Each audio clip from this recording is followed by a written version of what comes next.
Welcome to my mommy's podcast. This podcast is sponsored by BlueBlox. That's BLUBLOX. They create stylish and effective blue light blocking glasses that are used for any time of day. So there's several different options. Their blue light lens is a clear lens that's designed for people who work under artificial light during the day, but they don't maybe want to look like they're wearing orange glasses. This one is designed to target the light that creates digital eye strain, migraines, headaches, and more, but it's their most gentle, easy, inconspicuous lens. Their Summer Glow lens steps it up a notch, and this is great for people who are exposed to intense artificial light all day, or who, as a result, suffer from migraines, anxiety, depression, or seasonal affective disorder. And this blocks the spectrums of light that contribute to those conditions.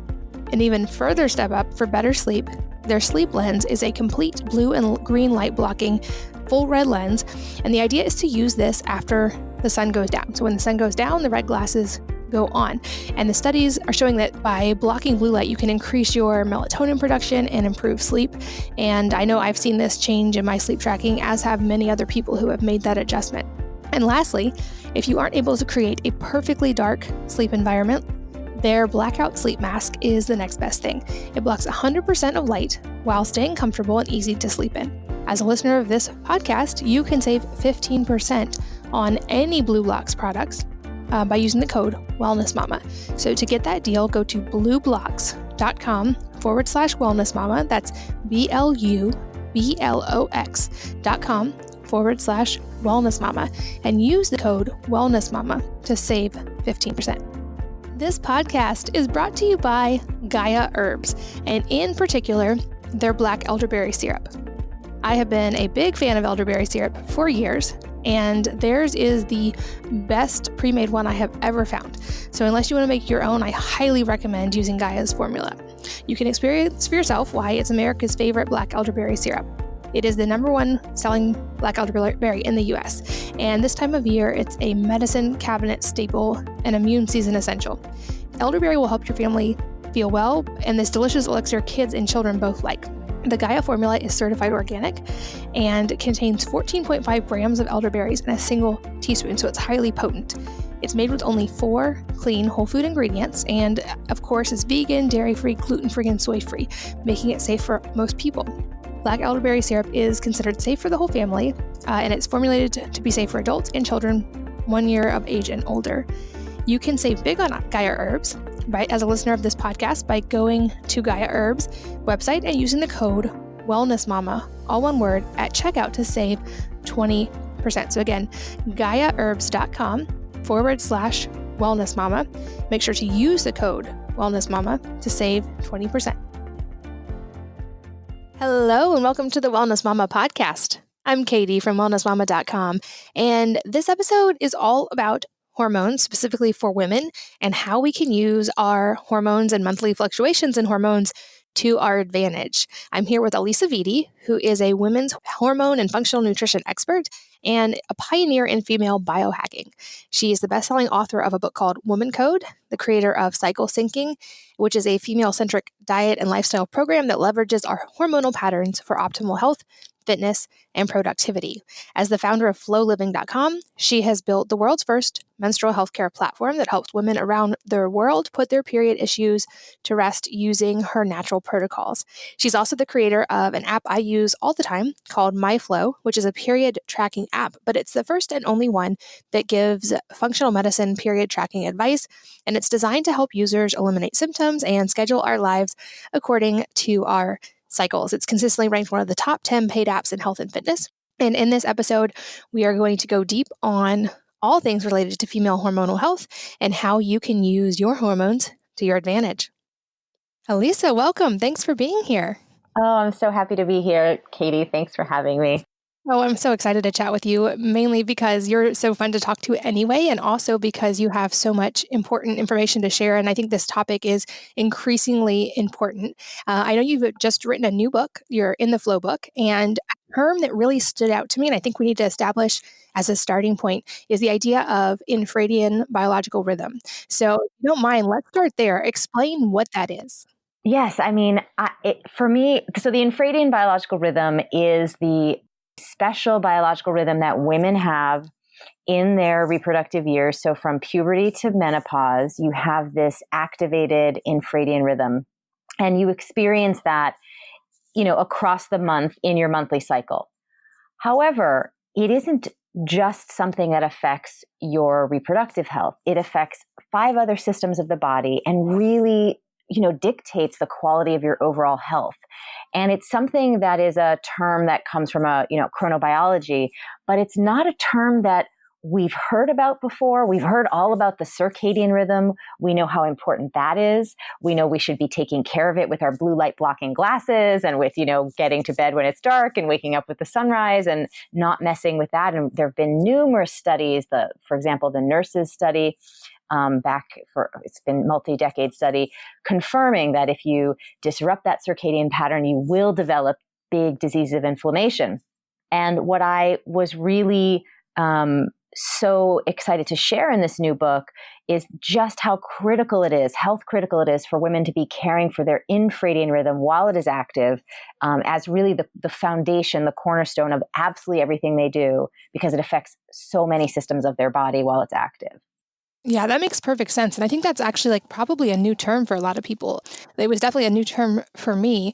And I'd love to hear, I know that I've read some of the research and I see and I hear from a lot of people daily about women who are struggling with health and especially with hormone-related health issues. But I know that in your research, you explain some of the stats of how big of a problem this is that we're facing right now. Oh my goodness. I mean, 47%, and I think that's a conservative number, of women are dealing with the hormonal health issue. 90% of moms feel like they're chronically stressed and exhausted. Almost all research, medical, fitness, nutrition research is being done on men, but then those suggestions and recommendations are being shared to women as things that are going to help them. And then they end up feeling worse because they're infradian rhythm disruptive. And I think it's just so important that we recognize that if we're not specifically supporting and working with our infradian rhythm, we are actually disrupting it and making ourselves unnecessarily sick, stressed, fat, tired, you name it. And of course, hormonal. But nature really with this infradian rhythm has designed you to be super optimized. And it's really the ultimate biohack, in my opinion. Yeah, I love that. I think understanding that gives us so many more tools in our toolkit to address these things. But to circle back, you mentioned that all these studies are done on men. Explain that. Explain why. Because you're right. A lot of the studies I read, even in PubMed or just come across, a lot of the subjects are male. Is there a reason that that's always the case? Yeah. So, I mean, there's a long history of women being excluded from medical research. I mean, some of it is just some good old fashioned research bias in terms of whoever has been historically conducting research. You have to keep in mind women have only been allowed to practice medicine recently in recent history. So you had a lot of male researchers just coming from their point of view.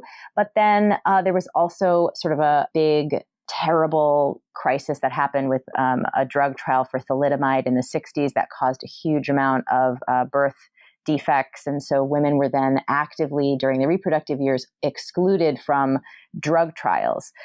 However, in 1996, the National Institute of Health put out a special committee to request that medical research actively go out of their way to include young females in their studies, young being women, over the age of 21 and not postmenopausal.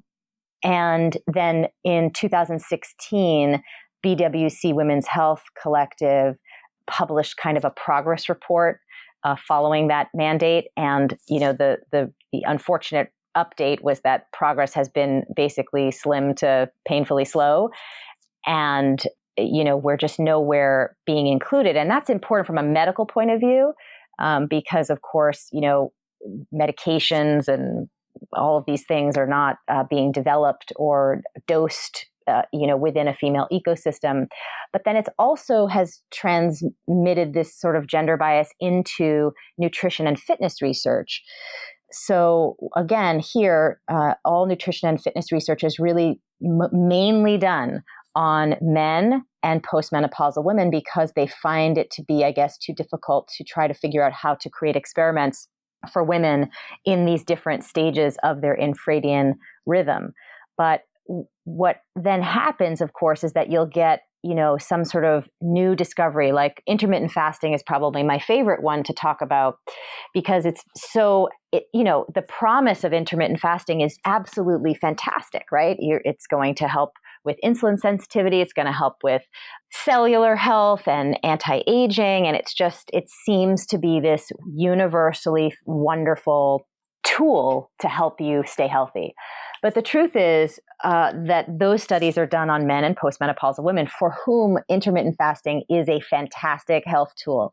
But for women in their reproductive years, the few studies that have been done, which I sort of detail in the new book, they actually show that it has the opposite and adverse reaction in women in their reproductive years. Meaning, if you do intermittent fasting while you have your infradian rhythm active, you will make your insulin sensitivity worse, right? So instead of improving it, which is what all the intermittent fasting research shows for men and postmenopausal women, for women in the reproductive years, you'll have worse insulin sensitivity. You can gain weight. You can increase your cortisol levels dramatically. You can shrink your ovaries, stop ovulation, disrupt sleep, and dysregulate your mood. So it's not like a little bad for you, it's completely bad for you. And I think that's really important because we need, just like medicine is moving to more bio-individual forms of treatment for cancer, for example, for all sorts of diseases, we really need to look at making the nutrition information that we're being given specific to the biological rhythms that are affecting that individual, and that sometimes can be gender-based. So I love the idea of women sort of understanding that not everything is something that they should try, and it really should be much more detailed about, this study was done for men or for postmenopausal women. But if you're in your reproductive years, I'd love to see that kind of coverage being shared in mainstream articles that, for example, and I know Mark Sisson has done this in some of his blogs when he shares about the ketogenic diet and how that has the few studies that have been done show that actually can disrupt women's thyroid hormones and not have them have all the weight loss. It can disrupt fertility. So to make sure that that is being presented to women when they're reading about these health trends, I think is so important. And it's important because we have been sort of living in an environment culturally as women that basically has told us one story, which is, your hormones are crazy and not to be trusted. Your metabolism is slower than men's, and therefore you have to compensate for that by just generally finding new and better ways to have some sort of restrictive diet and to work out more. And that's how you're going to, quote unquote, have the body or control your body in the way that you want. And that is just not accurate at all. In fact, in the book, I kind of go into how your metabolism actually is affected by the infradian rhythm and how you can eat to, maximize your metabolism. It's completely different than what we've been taught. It's so fascinating. And I get in the research sense why it's easier to work on men because their hormones are more stable. But like you said, this is a disadvantage to women. And I think a lot of women have turned to having to figure out what works for them individually because of that, because there's just not a lot of knowledge about this in the medical system. And I'm curious, you mentioned you can eat in rhythm with your infradian rhythm and that can be really beneficial. Is that also true for time-restricted eating or for any type of fasting? Because like you said, the research is really amazing on what fasting can do in the body. And I know a lot of women want to try it. Is there a time within the cycle that it's less problematic? Yeah, you can do intermittent fasting much more safely in the first half of the cycle when your metabolism is naturally slower and you need less calories. But for women in their reproductive years, the only amount of time that is safe to do intermittent fasting is the 12-hour kind of like between dinner and breakfast fast. So you wouldn't want to, as soon as you push past the 12-hour mark, then you start to have all the adverse reactions that the studies sort of outline. So you don't want to do like a 2-day fast or a 13-hour fast is too much. Again, once you've completed once you're postmenopausal, you can go to town and do as much intermittent fasting as feels good to you. But while you're in your reproductive years, let's say you're done with dinner at 7:00, just don't eat breakfast till 7 the next morning. And that will be every single day intermittent fast that is hugely health beneficial and will give you all those great benefits without harming you. And that will be much easier to do in the first half of your cycle because of your metabolic changes. That makes sense. And I think that's another important distinction is we all quote unquote intermittent fast while we're sleeping. Nobody's eating while they're asleep. And I know that there is good data, even for women, about not eating too late at night, just because of that digestive system interrupt and how you want your digestion to be pretty calm when you're asleep so your body can deal with other things. And so I think that's like an easy, like you said, even when if you're pregnant, you can choose to not eat after 7 p.m. and just eat a good breakfast. It's not like you have to eat every 3 hours while you're sleeping, but that means you don't need to go do a super long fast either. And I also think, like, I wonder if there's an alternate side to this, which is, yes, women are harder to research because our hormones change. But because of this, we get so much more data if we pay attention to our hormones than men do. And I know you have an app that I use regularly, the MyFlow app. And just seeing those hormonal changes and getting input on what you're supposed to eat during those times of the month, it makes a huge difference. And so I try to think of it like on the positive side, I think we also have this amazing benefit if we really learn to pay attention to it of how our hormones change. So walk us through some of the things that those monthly fluctuations in hormones can tell us. Well, I mean, first of all, the fact that we think that our hormones are not stable or that, it's harder to research is it's just not medically accurate, which I go into great detail in the book. The truth is men's hormones fluctuate. They just fluctuate in a pattern that mimics the circadian pattern, meaning, and I like to kind of contrast this and I'll go right into how your hormones fluctuate in the infradian rhythm. But for example, men, they make all their testosterone while they're sleeping. They wake up with the full dose of testosterone that is concurrent with their big surge in cortisol that everyone gets in the circadian biological rhythm. So they wake up with all of this, and then they get, 2-3 more pulses of that in decreasing concentration throughout the day. So you'll get a big dose at 5 or 6 in the morning, then there'll be another pulse at like noon, another one around 3, and then that starts to really taper off so that they can wind down for the evening and go to sleep. But this is exactly why it's easier for them to, let's say, do research on men because they're just tracking the sort of 1 or 2, cortisol and testosterone, but they're tracking it throughout the day. So they are factoring in time differences and hormone differences. So for example, Olympic coaches who train Olympic athletes will have men do any sort of training that will help them gain muscle in the early morning when testosterone and cortisol is at a maximum. It's going to make that happen more easily, and it's going to help them be able to do that with less risk for injury versus, let's say, having them train later in the afternoon. And they're doing this based on all this research that goes deep into the fluctuating levels of hormones for men. It just happens in a shorter time frame, in a day, 24 hours versus women happening over 30 days. But the technology or the technique to create studies that factor in these changes already exists because they're using them for men. So I think the medical community realizes they need to figure this out. They actually have created a menstrual cycle in a petri dish, hooked up to a computer, and they're starting to do some testing of medications throughout the cycle, which I think is a huge step forward. There's a long way to go. But I think the more that women like you who are tracking where you are in your cycle, and I'm so thrilled you're using the MyFlow app, that we can actually participate in studies with the full knowledge of where we are in our cycle. And so people can do studies for women who are just in the follicular phase or just in the ovulatory phase or just in the luteal phase or in the menstrual phase. And these 4 phases have their own distinct hormonal signature, a ratio of hormonal combination that create a certain response in these 6 systems of the body, which include the brain, the metabolism, the immune system, the microbiome, the stress response system, and the reproductive system.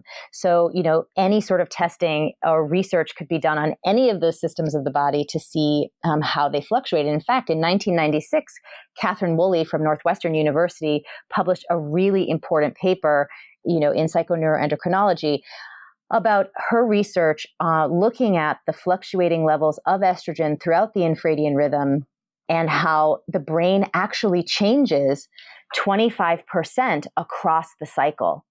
And that, just knowing that is really important because knowing that your brain is going to change throughout the cycle can help you set yourself up for, better productivity, better workflow, with less stress throughout the month, for example. And of course, this can be applied to your workouts, to your eating.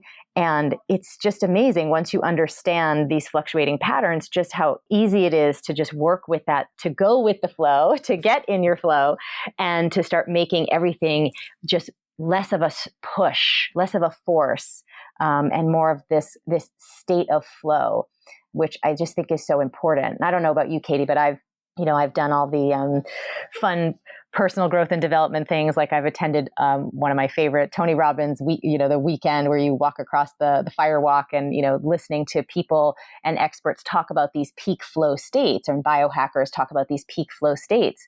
And I always found I felt a sense of disconnection from achieving that, because it was all predicated on this concept that you have to do the same thing day in and day out to achieve that peak flow state, to put you in a peak flow state, right? To optimize for that. And that really makes sense, to have a morning routine, for example, that's the same day in and day out. If you have the male hormonal pattern that closely mimics the circadian biological rhythm, because it does make sense for them to get up in the morning, to do a big workout, to do some of their big, deep work first thing in the morning when their cognitive focus is really, turned on.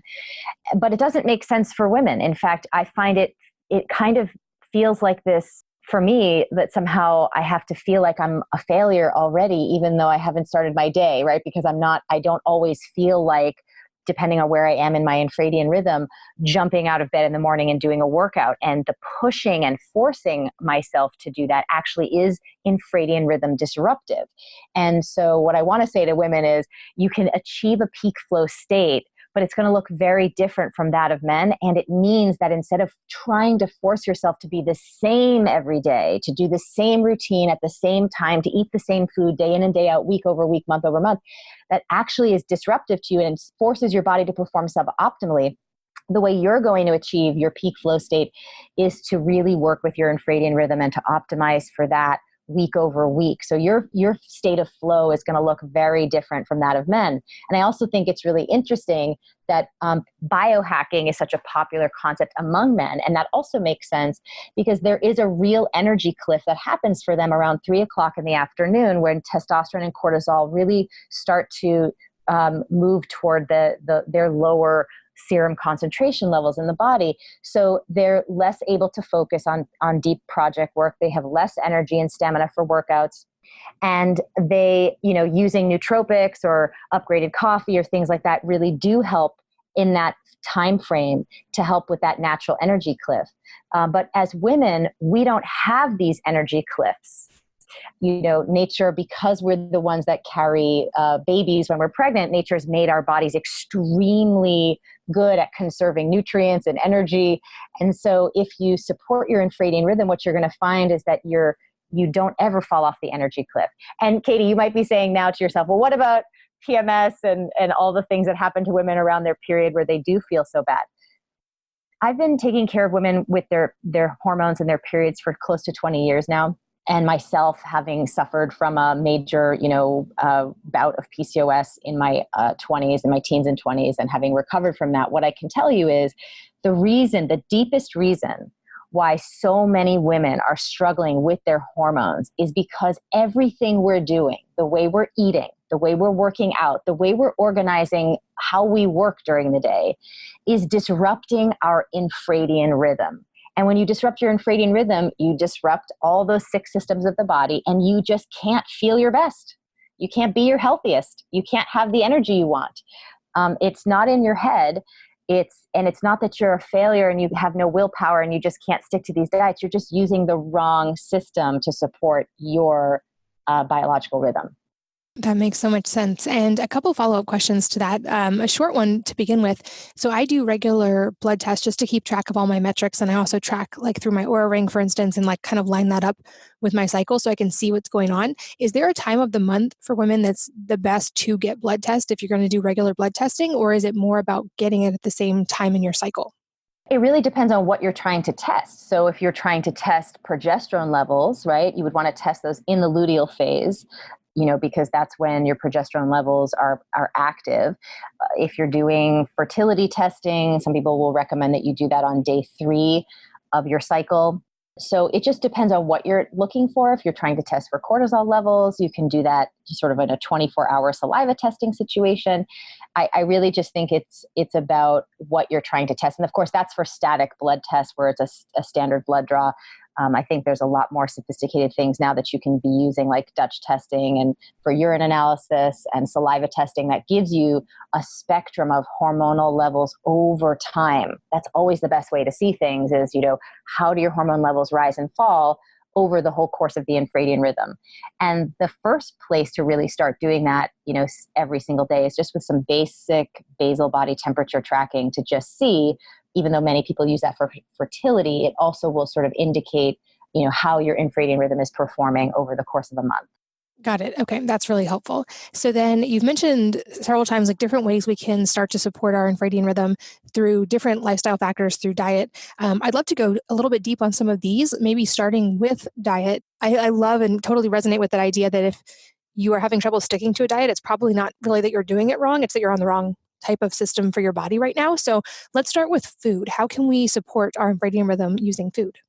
So first, we have to understand how the infradian rhythm affects our metabolism. So in the 30-day period where the infradian rhythm makes its like one rotation, right, as opposed to in one day, you will have a pretty dramatic fluctuation in your metabolism. So in the first half of your cycle, meaning the follicular phase and the ovulatory phase, your metabolism is naturally slower. So you can actually get away with fewer calories and lighter meals in general. And I'll go into specifics of what you should be eating. In the second half of your cycle, the luteal phase and the bleeding phase, your calorie requirements are higher. In fact, up to anywhere between 16 and 20% more caloric levels are required during this time. And your metabolism speeds up because there's an epic amount of structural changes happening inside the body during this phase of the cycle from a reproductive standpoint. The lining of the uterus is being built and maintained. The corpus luteum is growing, and all of this is happening, and it takes nutrients to make it happen. Plus, you have to manufacture bigger levels of estrogen and progesterone to have a healthy cycle. So again, the nutrient requirements are much greater in the second half of the cycle, and your metabolism speeds up. It's important to know that for, let's say, metabolic maintenance, or another way to say it is like weight maintenance or blood sugar stability, that when your metabolism is slower, right, you can eat lighter. So I always suggest in this phase of the cycle, and I break it down by each of the 4 phases, but for today's purposes, we'll kind of just talk in sort of broader swaths here, that in the first half of the cycle, you can eat more, let's say, raw foods, salads, smoothies, kind of like what you would associate your typical diet, healthy, light eating, right? Steamed veggies and poached fish and things that are going to be easier on the digestion because your metabolism is slower. It's going to seek to conserve those nutrients. You don't need to snack as frequently because, again, slower metabolism, you're going to conserve these nutrients for longer. And you can just get away with a lighter, less fat in the diet, in the food preparation during this time. Then when you switch to the luteal phase and the menstrual phase, this is when I'm trying to think of like a dietary type that you could easily grab onto. This is kind of like the luteal phase, which is 10 to 12 days. I always say this is kind of like your macrobiotic phase where you really want to be eating proactively slow burning carbohydrates, and whichever ones work for you. If they're legumes, great. If it's some grains, great. If you can't do grains, you can do root vegetables, whatever your digestion and food sensitivities can handle, but making sure that you're proactively eating more of them because your metabolism is so much faster and your caloric needs are higher. You have to put that in proactively. We all know what happens when we don't, right? When you try to stick to this stereotypical lighter eating, the salad life, in your luteal phase, what happens when you do that all day, right? You have your smoothie in the morning, you have a salad at lunch, then you get home from work and you just start eating and you don't stop and you don't know what happened. Like 4 hours later, you've eaten chips and crackers and pasta and cheese and cookies. and your body is like trying to make up for its caloric requirement, but you're now binge eating because you haven't proactively been eating slow burning carbohydrates throughout the day. So we have specific meal plans and recipes to help you really understand what to eat when, so that this is not confusing for you at all. Because I know this can be an adjustment because we've been told just to eat the same way every day, and that's completely wrong for your infradian rhythm. And then in your menstrual phase, you don't need as many complex carbohydrates, but you do need more fats and proteins. And so this would be more of like, let's say, your paleo or keto week, if you will. So to help you kind of break it down into these diets that you are familiar with, that would be the way to think about it. And doing this stabilizes blood sugar throughout the infradian rhythm, optimizes your metabolism, works with the metabolic changes that are happening, and keeps your energy and your mood like supercharged, right? So instead of falling off the energy cliff around the luteal phase because you're not nourishing your body the way it needs and you're now tired, PMSing, fatigued, stressed, moody, instead you'd feel the opposite. You feel good, you feel energized, you feel clear-headed and happy, and you don't have PMS symptoms. That, certainly will balance that out because you're also eating foods that are going to help you make more hormones and break them down more efficiently. So some of us struggle with, let's say, estrogen dominance. The foods that you're going to be eating, the foods that are in the flow food chart in the book, are going to help you both manufacture and metabolize hormones really efficiently as well. So that really helps stabilize any symptoms that you're having throughout the cycle. Yeah, when I learned this concept from you, it was kind of like a paradigm shift for me because I started just paying attention to what was already happening, but that I had never really paid attention to because I didn't know to pay attention to. And I definitely noticed that shift in that, like in the first half of my cycle, I really wasn't that hungry. I could do like soups and salads and light stuff and like didn't really think about food. And I've been on a pretty big like weight loss journey the last year as I'm finally now not pregnant or nursing a baby. And I've noticed like that first half of my cycle, it's easy to lose weight. And then that'll like stabilize. I won't gain weight in the second half, but it'll just kind of like rest there for a while. And then the next first half of a cycle, I'll lose more weight. And I also noticed like when we start paying attention to our hormones, it's like my cravings now are telling me what I actually need. So in the second half of my cycle, I'm craving like salmon and sweet potatoes and tons of olive oil and like all the green things I can possibly eat for the micronutrients. Like I'll make a pesto out of like so much parsley and cilantro and all these things. Oh my gosh, I'm so proud of you. But it's just amazing when you start, like when you have that lens to look through, I just like start seeing those patterns. And then it's like, I don't have to stress about it. I can be like, oh, first half of cycle, I don't have to really worry about getting enough calories. I'll just eat when I'm hungry. It's totally fine. And then second half, I pre-plan. So I know I'm not going to hit that afternoon, like, oh my gosh, I'm starving. I have sweet potatoes pre-made or whatever it may be. And it like just having that prep makes it so much easier. I'm also curious, are there different nutrient needs at different times as well? Like, are there supplements that can be beneficial at certain times? And is it also that we shouldn't take the same supplements every single day? So that's interesting because there are micronutrients that are, pretty universally required by the endocrine system to function. So, I think the endocrine system, we want to be supporting that too. So I would say that yes, nutrient needs do change throughout the cycle, but certain baseline nutrients like B vitamins, which are water soluble and you need to put that in every day. Magnesium, which is lost daily, again, water soluble. So some of these very transient micronutrients that we tend to be very deficient in or easily depleted with due to stress or caffeine intake or chemical exposure, it is really helpful to keep putting those in on a daily basis, especially if you're someone who's dealing with a health issue. Giving yourself that extra boost of certain micronutrients, which I outline in the book, can be really, really helpful.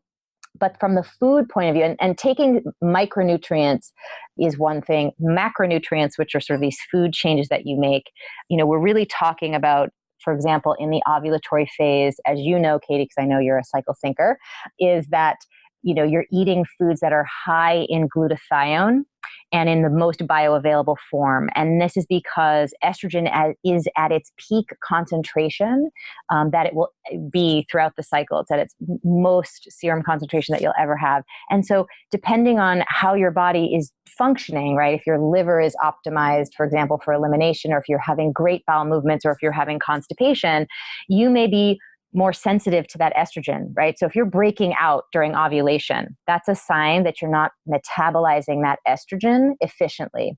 But by eating the foods in the ovulatory phase that I'm outlining for you in the book, you're going to break down that estrogen as quickly as possible because you're supercharging the liver with glutathione.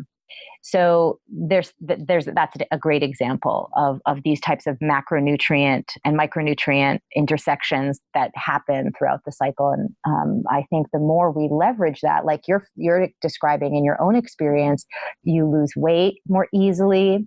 You maintain your energy. And I think this weight loss thing, I kind of, this is like a personal thing for me because, you know me, I used to be 60 pounds heavier and I gained quite a bit of weight when I had my pregnancy, and I've lost all that without dieting. Right. And I love saying that to people because that just doesn't make any sense given the current cultural narrative about how you're supposed to lose weight as a woman, or as, actually it's not really gender specified, though it should be. So how men lose weight is just by restricting calories and working out more. But how women lose weight is not by restricting calories. So you actually have to nourish yourself in order for your metabolism to work optimally. And I love that you've already seen for your own weight loss journey that you are able to take advantage of that slower metabolic phase, right? The first half of the cycle, the follicular and ovulatory phases, the slower metabolism, which if we listen to the current rhetoric, would mean that you wouldn't be able to lose weight during that time. But by eating the right way during that time, you do lose weight. And then instead of eating the same way during the luteal phase, which would, if you continue to eat the lower calorie, let's say, format in the luteal and menstrual phases, you jack up your cortisol levels, okay, because that creates internal stress on the body to be calorically deprived when you have new caloric requirements. And that cortisol increase signals to your fat cells to stay put, right? So now you're gaining weight, or at least not losing any weight. And that's why women feel so frustrated, like they can't lose weight. They're like, I don't get it. I'm depriving myself. I'm counting my calories. I'm doing the same thing each and every day. But if you do it each and every day, you're actually, again, disrupting your hormones, disrupting the infradian rhythm, and you'll end up either at best not losing any weight, or at worst gaining weight. And this also has big implications when we start talking about fitness as well. That makes sense. And let's jump into fitness in just a second, but to reiterate what you said as well, that was the other really staggering thing for me. I think there's, especially for women, that we often underestimate how much the emotional and mental side really is important for stress and for weight loss and for everything. And I know that's an area I fought for a lot of years. And when I finally addressed that, it was like my relationship with food entirely changed. And I was able to lose weight without dieting, without really changing my diet or exercise at all. I think it was such a shift in my stress response. And so I think that's another issue I always say to women, like that's really worth looking at. And whether it's therapy, whatever your process is going to be, that was hugely pivotal for me.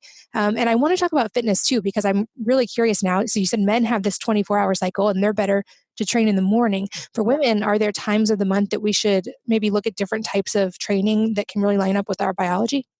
You bet. In fact, not only is this this is not just, and by the way, this is like not just a nice idea or like, oh, this would be fun to try. This is a must do. Like just as much as we now know disrupting the circadian rhythm causes disease, disrupting your infradian rhythm really messes with your health.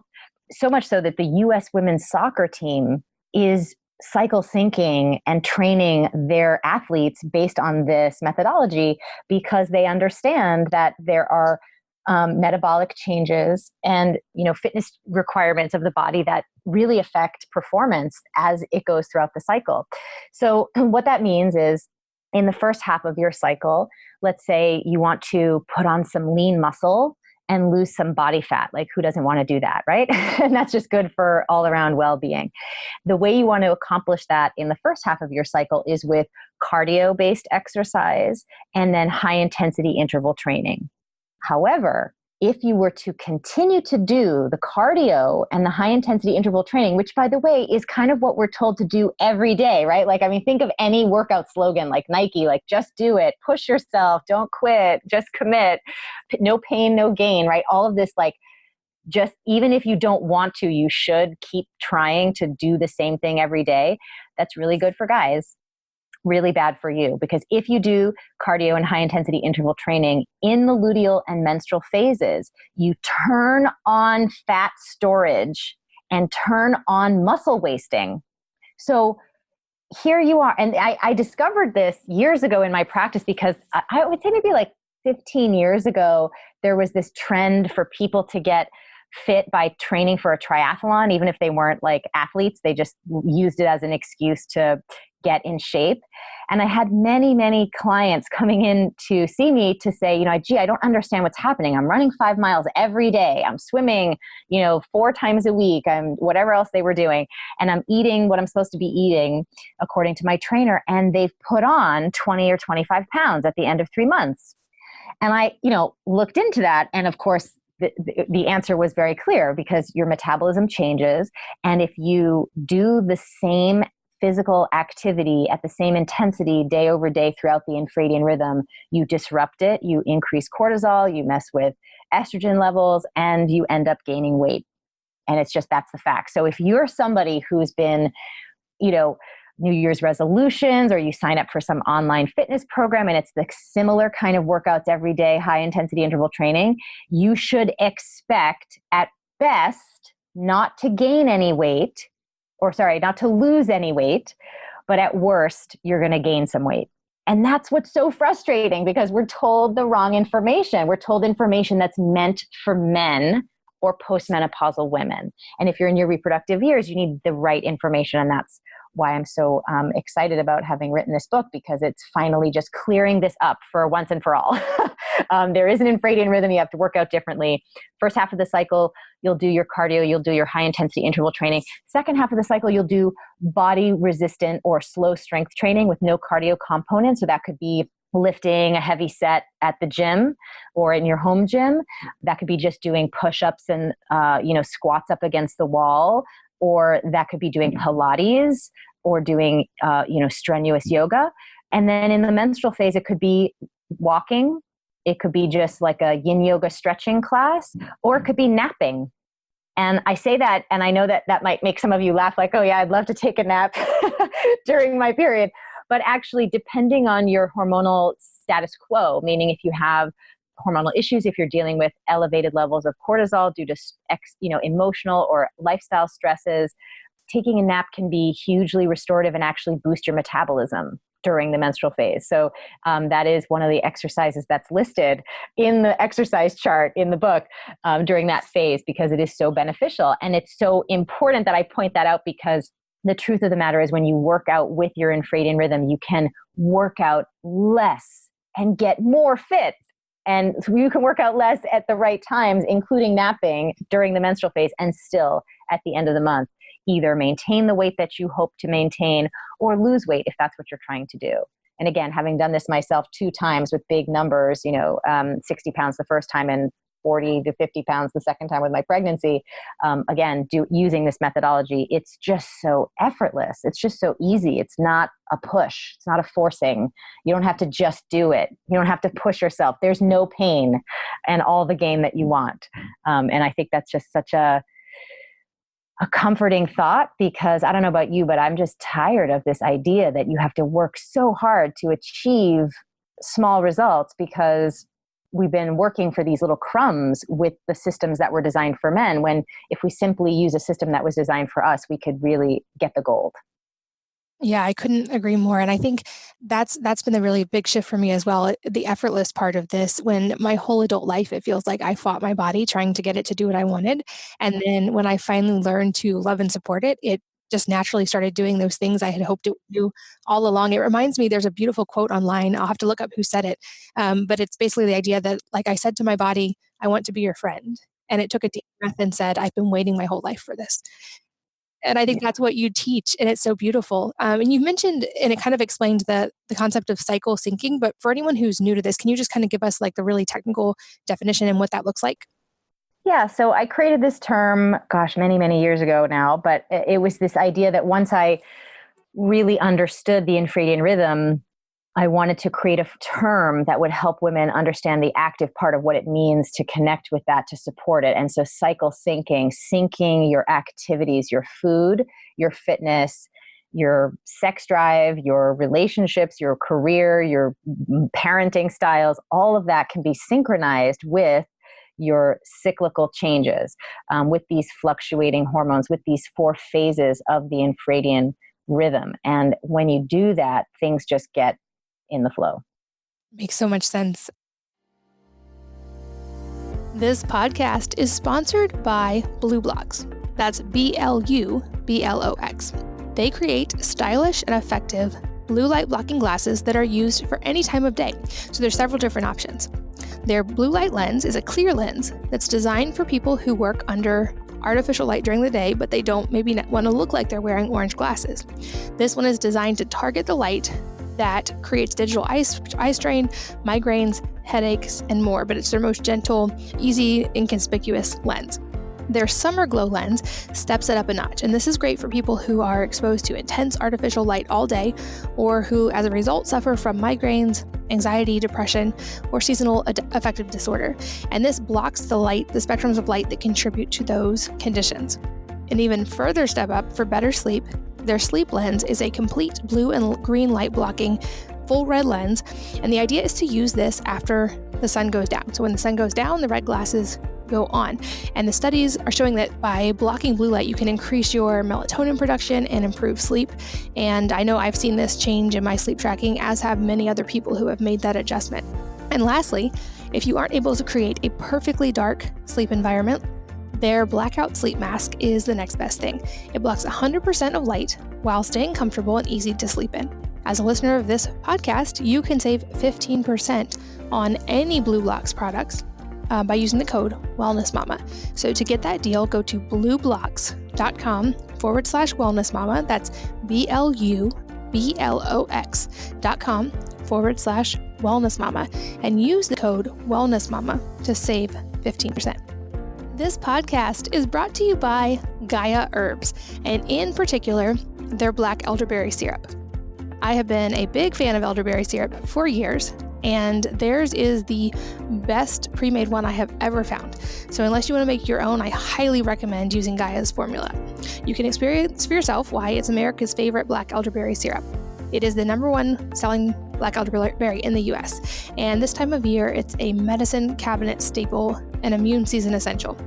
Elderberry will help your family feel well, and this delicious elixir kids and children both like. The Gaia formula is certified organic and contains 14.5 grams of elderberries in a single teaspoon, so it's highly potent. It's made with only 4 clean whole food ingredients, and of course is vegan, dairy-free, gluten-free, and soy-free, making it safe for most people. Black elderberry syrup is considered safe for the whole family, and it's formulated to be safe for adults and children 1 year of age and older. You can save big on Gaia Herbs as a listener of this podcast by going to Gaia Herbs website and using the code WellnessMama, all one word, at checkout to save 20%. So again, GaiaHerbs.com/wellnessmama. Make sure to use the code WellnessMama to save 20%. I know it's not, or I'd love to talk about a little bit like the emotional and stress response side of the cycle as well. And if there are things we can do, A, to optimize those, and B, like how we can use that to our advantage in relationships. So you are more sensitive to cortisol in the second half of the cycle, which is why it's so important to do the right eating to stabilize blood sugar. So you're not adding the cortisol demand in the second half of the cycle. And that, again, where you're doing the right workouts, doing those two things will decrease your stress levels dramatically in the second half of the cycle. And by the way, if any of you are struggling with luteal phase anxiety or depression or mood swings or irritability, again, just doing these first 2 components of the cycle syncing method with the food and the fitness, you will see enormous impact in a positive way on your mood and your energy levels. And again, it's remarkable what happens when you start taking care of this biological rhythm. So I think we have to look at stress as external stress, right? Things that are like, I don't know, the kids are driving you crazy, you're having friction in your relationship, something is going on that's stressful at work, and that these are things that involve other people that are outside of your control, and that's just life. And we all have to learn how to balance our emotional reactivity in those situations to not take things personally and to really rise above and figure out how to navigate that with a lot of emotional intelligence. But then there are the types of stressors that can be managed by understanding the infradian rhythm. So for example, we just talked about how you can create unnecessary amounts of stress, cortisol level in the body by eating and exercising incorrectly during the luteal phase, for example. But you can also have stress created at any point in the cycle by, let's say, not feeling, and let's pick career or work, right? So I obviously cycle sync absolutely every area of my life, which I outline in great detail in the book and give you every chart that I created for myself. But in work, for example, because we know the brain changes by 25% over the course of the month, there are certain times that you're more naturally inclined to do certain activities. You can do anything you want, anytime you want, of course. But, it's like, when you're in the mood to bake cookies, right? That's like more fun. But then when you have to make cookies for the class, fundraiser, and it's late at night and you don't feel like doing it, it's stressful, right? So that's a great example of doing things when you're in the mood to do something. They feel effortless and pleasurable versus pushing yourself to do it when you don't really feel like doing it. Wouldn't it be amazing if you could set up your workflow to just kind of always pick the things that you're naturally in the mood for? So everything feels like that joyful, like, oh yeah, I'm so happy to be baking these cookies right now. I'm so happy to be working on this marketing copy, or I'm so happy to be doing this report for my boss, or I'm so happy to be doing this customer call because I'm just really in my verbal social center is being stimulated right now by my estrogen in my ovulatory phase. This is working for me. I'm feeling really good. It's so fun since these changes are predictable and they repeat every week, every month. You can map out your calendar to optimize your work around this. And in fact, I put in my own daily planner into the book because this is another funny personal aside, but years ago, I was always an eager student, even at a young age. And I remember I convinced an employer of mine, I had an internship in high school. I said, I believe that the key to success is figuring out how to manage your time successfully. So I convinced them to send me to a time management class, Franklin Covey. And specifically, that's that whole rhetoric of like, you got to sharpen the saw every day and do the same activities and big rocks and the whole thing, right? And I had the planner, and this is in the analog days. So, it was a big notebook, a spiral notebook. And I remember being so excited. I literally was holding this, like, this is going to like change my life. I filled it out.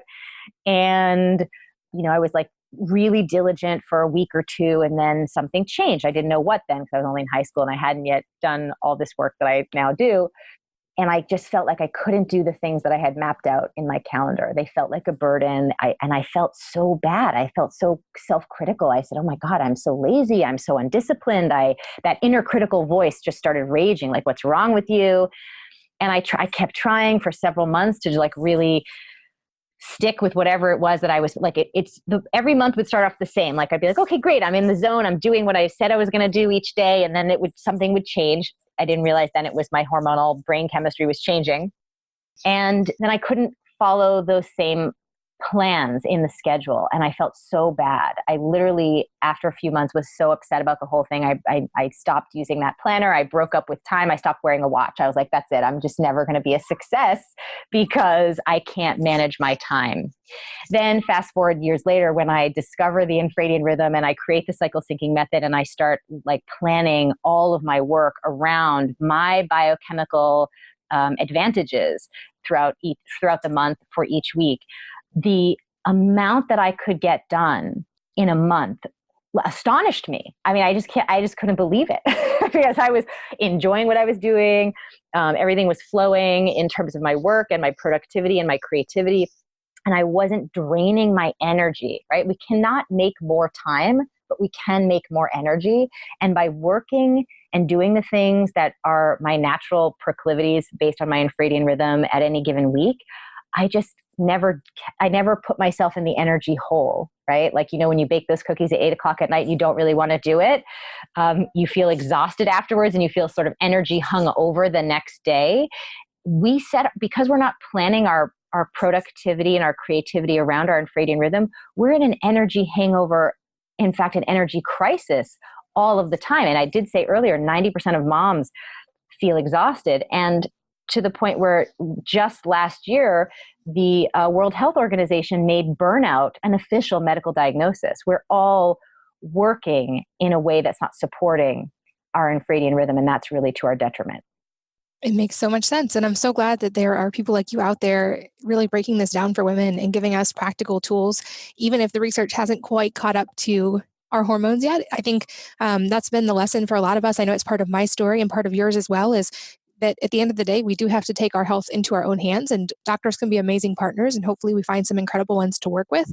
But at the end of the day, we're the ones responsible for those changes, and having tools like this make it so much easier. And that point we've mentioned several times in this interview of just not having to fight your body, that alone is just a complete paradigm shift for women. And so I love that you are spreading the word about this. And I highly recommend your new book. Of course, it will be linked in the show notes at wellnessmama.fm. But any starting advice for women who are listening to this going, oh my gosh, yes, like I need to do this. Obviously get the book, but what else? Where can we start? I think you've got to know where you are in your cycle. So like yourself, Katie, if you haven't downloaded the MyFlow app, that's a great place to start, because it's going to tell you, it's the world's first and only cycle syncing app. Of course, I had to build one. So, you'll know which phase of the cycle you're in, and it will start to teach you what you need to know about that phase when you go into the cycle syncing section. And it will remind you and send you reminders about, okay, you've just moved into this phase.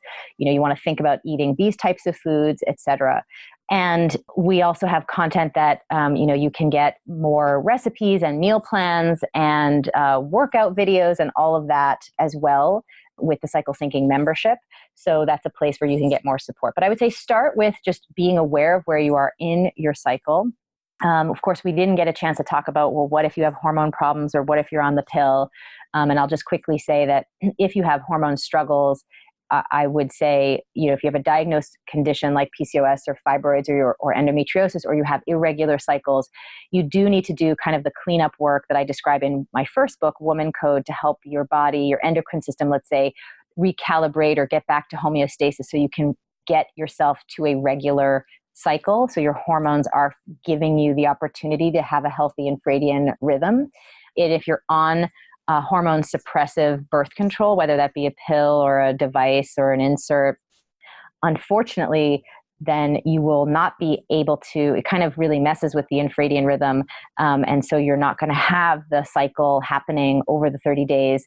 You're kind of in this like phaseless, no cycle zone. And so you won't experience these changes. And of course, I go into detail about what you can do in the book to kind of to understand what you need to know about that. But so first things first is just to understand where you are in the cycle, and then pick a lane, right? So there are 5 different areas in the book that you can start with. You could start with food. You could start with fitness. You could start with the new daily planner, the like your work, your monthly project list. You could take this into looking at your sex life and relationships, romantic relationship, and you can look at motherhood. So there are these 5 charts in the book. Then you can just pick one of them and decide that you're going to just do an experiment for that month. You're going to just change your food for 1 month and see how that makes you feel. Or you're just going to do the workouts for a month and see how that makes you feel. And then you start to slowly add, right? Because this is really about a system that allows you to really optimize every area of your health and life. So you can't expect to make all the changes at once, but you want to build on them over time. And using the charts in the book are really going to help you with that. In fact, we also have a great, like a starter in the flow quick start guide that people are getting when they order the book. That's on the book website. So you can even, before the book arrives, you can start to figure out, which life area you want to address, health, work, or relationships, and start to make these changes for that week that you're waiting for the book to arrive, to see how you can apply this in each of these 4 phases. It's much easier than you realize once, like Katie, you've been saying, you just start to have that awareness, and then it goes from there. I love it. And we might have to do another round one day to address those specific hormone related, like if you have PCOS, but I love that we covered this for now. And lastly, is there a book or number of books that have really dramatically impacted your life besides obviously your own? Oh, well, yes, there are. My books are my prized possessions, I would say. And I was really thinking about this. So I think for me, the very first book that woke me up to the idea that our bodies are special and sacred were Daughters of the Earth, which is a book about Native American menstrual rights that I came across as a junior high schooler in my local library. And just something about that was like a call home in some way. And then Natalie Ainger's book, Vagina, hugely eye-opening. And Clarissa Pinkola Estes' Women Who Run with the Wolves, also a very game-changing book for me. I love it. Those are all great recommendations. I'll make sure they're in the show notes as well. But Elisa, thank you so much for your time and being here. I love the education and the work that you do. And I'll, of course, make sure everything we talked about and a link to your website are in the show notes. So you guys can find those if you are walking or running or driving while you're listening to this. But thank you so much for being here. Thanks for having me. It's always a joy to have a conversation with you about cutting edge health information. I love it. And thanks as always to all of you for listening, for sharing your valuable resource, your time with both of us. We're so grateful that you did. And I hope that you will join me again on the next episode of the Wellness Mama podcast. If you're enjoying these interviews, would you please take 2 minutes to leave a rating or review on iTunes for me? Doing this helps more people to find the podcast, which means even more moms and families can benefit from the information. I really appreciate your time, and thanks as always for listening.